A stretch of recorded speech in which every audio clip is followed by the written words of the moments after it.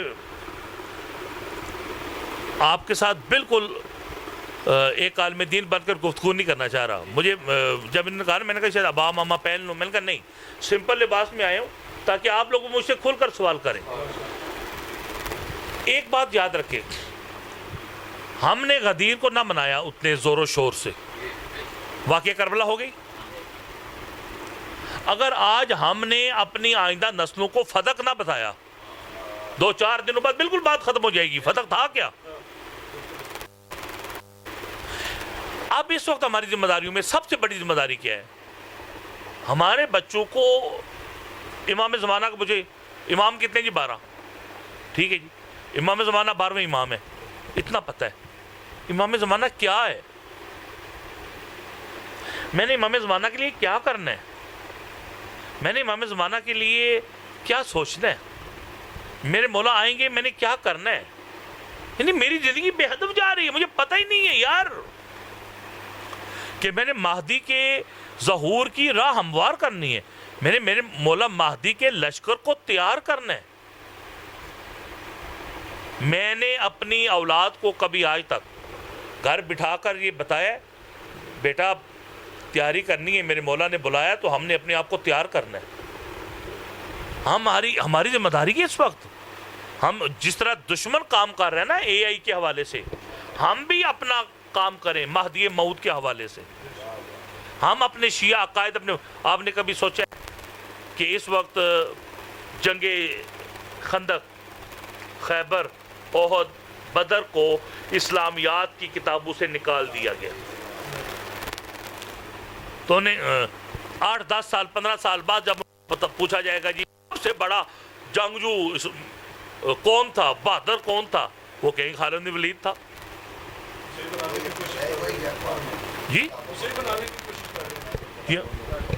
جب آپ بتائیں گی نہیں کہ علی کیا تھا، خدا کا شکر ادا کریں کہ آپ کے پاس یہ مجلس حسین والی ایک عظیم نعمت ہے. اس کے لیکن مجلس پر بھی اب ہمارا وہ ہولڈ نہیں رہا. اب مجلس کے اوپر گانوں کا راج ہے اور آخر میں سر کا راج ہے. وہ جیسے ہی گیئر لگاتے ہیں نا، وہ ہم لوگ اس طرح رونا شروع کرتے ہیں. جیسے ہی وہ تھوڑا سا نیچے آئی ریس، وہ بھی ڈھیلا اور مومنین بھی ڈھیلا. عجیب سا ہم کیا دے رہے ہیں؟ ممبر کی کیا دے رہے ہیں؟ ممبر امام حسین پہ ہم نے دینا تھا فتق، ممبر حسین پہ ہم نے دینی تھی ولایت علی. اس وقت سب سے مشکل موضوع جا رہا ہے ولایت و امامت. امامت کے اوپر جتنے اعتراضات ہو رہے ہیں، پورے پنجاب یونیورسٹی والوں نے اس وقت امامت کے اوپر اعتراضات کے اوپر ایک پوری کتاب لکھ دی ہے. آپ کو پتہ ہے آپ کی شیعہ جوان B A honour, B S honour, M S honour, M A honour, P H D کے بچوں کو تو داخلہ ہی نہیں مل رہا، جس کے نام میں کوئی شیعہ نام آ رہا ہے. آپ کے بچوں کو کیا ہے وہ پی ایچ ڈی ان بڑی کلاسوں کے اندر جتنے بچے شیعہ جا رہے ہیں وہ اپنے مذہب سے دستبردار ہوتے جا رہے ہیں. ان کے پاس اپنے مذہب کے اوپر آنے والے اعتراضات کے جواب ہی نہیں ہے. شروع میں ایک زمانہ تھا نا مناظرانہ، ہمارے بچے کو گھر میں ماں باپ بہن بھائی مناظرے کے سوالوں کے جواب سکھایا کرتے تھے. آپ اپنے گھر میں کتنی دیر دینی نشست کے لیے ٹائم نکالتے ہیں جی؟ کون بتائے گا علی کے اوپر ہونے والے اعتراضات کے جواب کیا ہے؟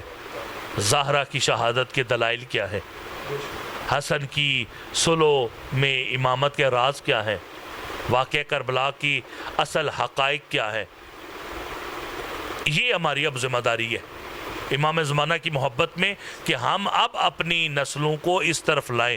یہ بہت بڑا کام ہے جی آپ کے لیے. 1 2 3 4 5 6 7 8 9 10 بندوں کو جمع کر لیے بہت بڑا کام ہے. کل یہ 10 کی 20 ہو جائیں گے.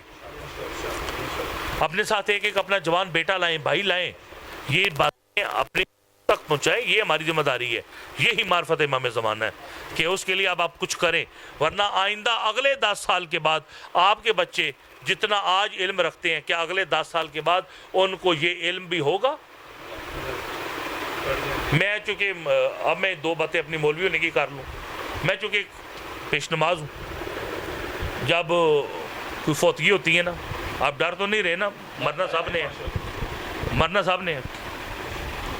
اتنی لمبی پرچی آتی ہے مجھے, اینے قرآن, اینیاں یاسینہ, اینے پتہ نہیں کو رات کی میں پڑھ لیے نے, وہ ایک ہی رات میں اتنی لمبی پرچی آ جاتی ہے مجھے. ہاں جی جہاں سے بھی آتی ہے مجھے نہیں پتہ کہاں سے آتی ہے. مدرسے والے ایڈے ویلے بیٹھے نیچے, وہ مجھے, میں ٹھیک ہے جی پڑھ دی. میں اب آپ کو اگلی بات بتا رہا ہوں خدا کی قسم. کلوں کے اوپر اتنی لمبی پرچی, 7 کے ختم پہ پرچی چھوٹی ہوگی. اس کے بعد جب 40واں آیا اتنی پرچی, اگلی برسی آئی تو اتنی پرچی, اور بڑی کوئی نیک اولاد ہوگی جو ماں باپ کی دوسری برسی منائے گی, ورنہ کہتے ہیں اب بڑا خرچہ ہوگا پچھلے سال.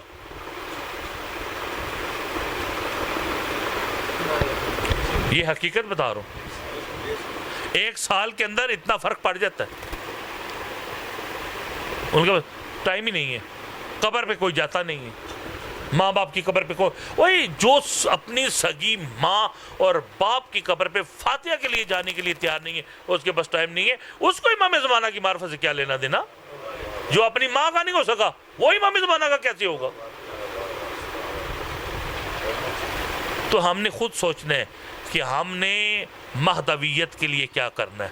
صلوات پڑھیے. بسم اللہ الرحمن الرحیم. قبلہ ایک قرآن کی آیت ہے جی, ربا انا قوم اتخذوا ھذا القرآن مہجورا. یعنی نبی کریم صلی اللہ علیہ وسلم کا 2 جان قیامت والے دن ہماری شکایت کریں گے کہ پالنے والے میری قوم نے قرآن کو ترک کر دیا. اس کے متعلق ذرا بسم اللہ الرحمن الرحیم. میرے بھائی نے محترم نے سوال کیا ہے کہ روز محشر نبی کریم صلی اللہ علیہ وسلم شکایت کریں گے کہ میرا اللہ میری قوم نے قرآن کو ترک کر دیا تھا. 3 چیزیں ہیں جو روز محشر شکایت کریں گی, یہی 3 چیزیں روز محشر شفاعت بھی کریں گی. ان میں سب سے پہلی چیز جو روز محشر شکایت کرے گی وہ مسجد ہے کہ میرا اللہ یہ جو اہل محلہ ہے یہ نماز پڑھنے آتے تھے, میں ان کے حق کی شفاعت کرتی ہوں, انہیں معاف کر دے. کہتے ہیں کہ ان 3 چیزوں کی سب سے بڑی جو شفاعت ہے وہ مسجد کی ہے. مسجد نے جس کو شفاعت کی, جس کے حق میں بات کی, اللہ اسے معاف کر دے گا. اور مسجد ہی شکایت کرے گی میرا اللہ یہ وہ لوگ ہیں تھے تو میرے اہل محلہ, لیکن مجھے آباد نہیں کیا انہوں نے. اللہ کہے گا پھر میرا اللہ میں ناراض ہوں. اللہ کہے گا یہ جس سے میرا گھر مسجد ناراض ہے اسے جہنم میں لے جاؤ, مجھے اس کے اعمال کے ترازو کو تولنے کا بھی کوئی شوق نہیں ہے. دوسری چیز قرآن مجید فرقان حمید, یہ روز محشر شکایت کرے گا میرا اللہ ان لوگوں نے میرا حق ادا کیا, مجھے پڑھا, مجھے سمجھا, مجھے ٹائم دیا, اور ان لوگوں نے مجھے سال پورا غلاف میں لپیٹ کر اوپر رکھا. آپ جانتے ہیں قرآن نازل کس لیے ہوا؟ ہدی و رحمہ, کبھی ہدی للمتقین, کبھی ہدی للمؤمنین, کبھی ہدایت بنا کر. لیکن ہم نے قرآن کو کیا لے لیا؟ ماں باپ مر گئے, مولوی صاحب آئیو, ماں پیو ابا بخشوا دو. قرآن مردے بخشوانے تھوڑی آیا, قرآن تو مردہ دلوں کو زندہ کرنے آیا, ہدایت کا نور دینے آیا. اور بڑا ظلم کیا ہم نے, قرآن لیا گولڈن, وہ سر مہنگا گولڈن اس میں غلاف میں لپیٹا, بیٹی کی شادی ہوئی اس کے سر پہ رکھا. وہ قرآن پیچھے مڑ مڑ کے کہہ رہا ہوتا ہے, وہ یہ ویلے ٹول وہ جاندے پہ میں یاد نہیں جی آیا, جہاں ویلے خسرے نچائے جی تے کنجر نچائے جی آپ پہ نچتے جی. سارے کام کرنے کے بعد جب بیٹی کی رخصتی کا ٹائم آتا ہے اس کے سر پہ دوپٹہ ہوتا نہیں ہے, قرآن رکھ دیا اس کے سر پہ, لو بھی. اور ماں کہہ رہی تھی بیٹا لے جا, جو قرآن میں لے کر آئی تھی نا تیرے باپ کے ساتھ شادی کے وقت, وہ بھی پڑھا. میں نے کبھی وہ نہیں پڑھا, تو یہ لے جا. وہ بھی لے جاتی ہے, جا کر وہ اوپر رکھ دیتی ہے, پڑھا رہے گا. سال بعد اتارا, وہ غلاف کو لیدہ برتن میں دھونا ہے, باقی کپڑوں کے ساتھ نہیں دھونا. بڑا احترام کیا. قرآن یہ احترام نہیں مانگ رہا, قرآن یہ مانگتا ہے مجھے روزانہ کھول کے پڑھو. ہم ناراض ہو رہے ہیں. یہ حقیقت ہے, یہ چونکہ میری فیلڈ ہے نا, تو مجھے اپنی فیلڈ کی 4 باتیں اچھی آتی ہیں. بڑا ظلم ہے یار. یا قرآن قسم کے لیے لو جی لے میں قرآن پہ ہاتھ رکھنا, قرآن شکایت کرے گا. نہ میں تیرے ہاتھ رکھ کر قسمیں اٹھانے کے لیے آیا, نہ میں تیرے مردے بخشوانے کے لیے آیا, نہ میں تیری بیٹیوں کی رخصتی کرنے کے لیے آیا. میں آیا تھا ہدایت کے لیے. تو نے مجھ سے کیا لیا؟ ایک روایت ہے فروع کافی کے اندر میرے مولا امام محمد باقر علیہ السلام سے,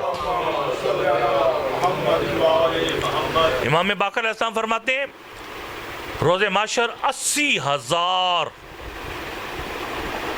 اور ایک روایت ہے 1,20,000 صفیں ہوں گی جن کی لمبائی مشرق سے مغرب تک ہوگی. مشرق سے مشرق کدھر مغرب کدھر خدا ہی جانے. 1,20,000 صفیں ہوں گی, یا 80,000 کی روایت ہے. اور ہر نبی کی امت اس کے پیچھے کھڑی ہوگی. کہتے ہیں کہ ایک نور کا مجسمہ چلتا ہوا آئے گا, 80,000 صفوں کے اوپر سے کراس کرے گا, عرش مولا کے سامنے جا کر سجدہ ریز ہو جائے گا. آواز قدرت آئے گی, سر اٹھا اے میرے نور, سر اٹھا. وہ نور کا مجسمہ سر اٹھائے گا, ساری امتیں اپنے نبیوں سے پوچھیں گی ما ھذا النور, یہ نور کیا ہے؟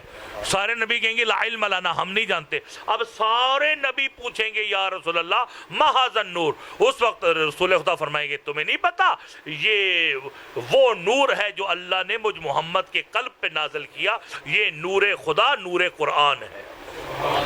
اب قرآن مجسمہ بن کر اللہ کے عرش کے سامنے سجدہ ریز ہوگا اور کہے گا میرا اللہ میں آیا ہوں تیری بارگاہ میں, بول مجھے کیا دیتا ہے؟ آواز قدرت آئے گی اے میرا نور, میں تجھے حق کے شفاعت بھی دیتا ہوں اور حق کے شکایت بھی دیتا ہوں. اب کہتے ہیں قرآن جس کی شفاعت کرے گا اگرچہ اس کے نامہ اعمال میں گناہ زیادہ ہوں گے, اللہ معاف کرے گا, اسے جنت میں بھیجے گا. اور قرآن جس کی شکایت کرے گا اس کی نیکیاں بے شک زیادہ ہوئیں, گناہ کم ہوئے, اللہ اس کی نیکیوں کو جہنم کی آگ میں پھینک دے گا اور اس کو کیا کرے گا؟ جہنم میں بھیجے گا. آپ کو پتہ ہے, اب اپنے موضوع سے ہٹ کر سوال کیا ہوا ہے تو میں جواب کو چھوڑنا نہیں چاہتا. قرآن پاک میں ارشاد رب العزت ہے کچھ لوگ روز محشر آ کر پریشان ہو جائیں گے, ہمیں جہنم کی طرف کیوں لے کر جا رہے ہو؟ کیوں؟ وہ ہم نے تو اتنی بڑی پنڈیٹ ہو رہی تھی, نمازیں روزے حج زکاتیں, آواز قدرت میں نے ساری جہنم کی آگ میں پھینک دی. وہ کیوں؟ کیوں کا سوال کرنے کی اجازت روز محشر نہیں ہوگی. پوچھیں گے یا رسول اللہ وہ نمازیں روزے وہ جہنم میں اللہ کیوں پھینکے گا؟ آواز قدرت آئی اس لیے کہ تم عبادت کرتے تھے. عبادت کرنے کی میں نے بات نہیں کی تھی, میں نے بات یہ کی تھی من جاء بالحسنات, جو اپنی نیکی لے کر آیا میرے پاس. تم ادھر نماز پڑھتے ادھر غیبت کرتے تھے, نیکی ضائع. تم ادھر نماز پڑھتے کسی بھائی کو گالی دی, نیکی ضائع. تم ادھر نماز پڑھتے ادھر کسی گھر جا کر اپنی بیوی بچوں سے بد اخلاقی بد زبانی کی, نیکی ضائع. تو جو ضائع ہوگی اس میں تجھے اس کا کیا اجر دوں؟ اجر اس نیکی کا ملے گا جو نیکی روز محشر تک تم سنبھال کر لے جاؤ گے. کہتے ہیں نیکی کرنا آسان ہے, نیکی سنبھالنا. جی قرآن بھی شکایت کرے گا اور شفاعت بھی کرے گا. اور تیسری چیز اللہ کے کالم دین ہے جو شفاعت بھی کرے گا شکایت بھی کرے گا. میں بہت شکر گزار ہوں ہمارے مقرر اور مہمان خصوصی کا, اور آپ تمام مومنین کا. آپ لوگ آئے, بر وقت آئے, اور بڑی ہی زبردست نشست ہوئی. انشاءاللہ اگلے پروگرام میں چوتھی نشست میں ہم پھر حاضر ہو جائیں گے بشرط زندگی، اور اگر ہم نہ ہوئے تو ہماری نسلیں ہوں گی. یہ ذکر نہیں رکے گا جب تک کہ امام زمانہ علیہ السلام کا ظہور نہ ہو جائے. اللہ حافظ.